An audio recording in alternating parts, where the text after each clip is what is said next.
कल दिनांक 30 तारीख को दोपहर में करीब 1 बजे के आसपास एक बाइक पे 3 जने, जिसमें से 2 किन्नर का रूप धारण करके घरों के अंदर घुसे हैं और वहाँ पे अवैध वसूलियाँ करी हैं। ऐसा भी प्रतीत हुआ है, मेरे घर में नहीं दूसरों घरों में चाकू बता के भी उन्होंने पैसों की वसूली करी है। मेरे घर से 2100 रुपये लेके गए हैं। मेरी वाइफ को डराया धमकाया, उस हिसाब से उसको बुखार भी आ गया है। और भी सारी जो भी कॉलोनी है उसमें पूरे घरों में कम से कम 10-15 घरों में उन्होंने वसूलियाँ की है। एक जने को प्रशासन ने गिरफ्तार किया, पुलिस प्रशासन ने, और 2 जने उसमें से अभी फरार हैं। बाइक भी इन्होंने जब्त करी है।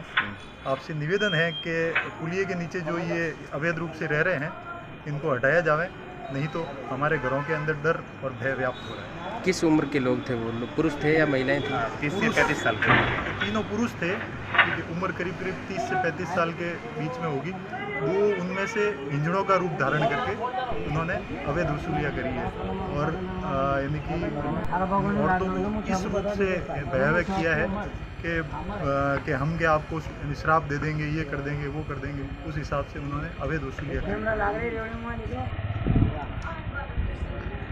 अवैध रूप से घरों में घुस के ज़बरदस्ती पैसे मांग रहे थे। फिर किसी ने पैसे नहीं दिए तो घरों के अंदर घुसने लग गए और किसी के हाथ में 1-2 जनों से अंगूठी भी ले ली, पैसे भी ले लिए।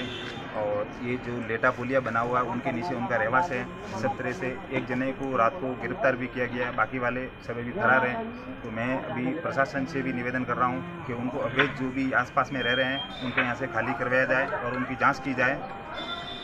उनके हाथ में कोई ऐसा संदिग्ध वगैरह वस्तु? उनके हाथ में उनके चाकू वगैरह भी, धारदार हथियार भी थे, डरारे के लिए धमकारे भी थे और उनके साथ में एक पिकअप गाड़ी भी है, 2 उनकी बाइकें भी है और अलग अलग तरह के वेश धारण मतलब करके घूम रहे हैं। कभी मतलब चुन्नी वगैरह भी ओढ़ रहे हैं, कभी ओढ़नी वगैरह भी ओढ़ के ऐसे ही इस तरीके से घूम रहे हैं और लोगों को डरा रहे हैं। आने वाले समय में बच्चे स्कूल भी जाते हैं वगैरह, खूब सारा डर और भय पैदा हुआ है। उनकी कार्रवाई की जाए।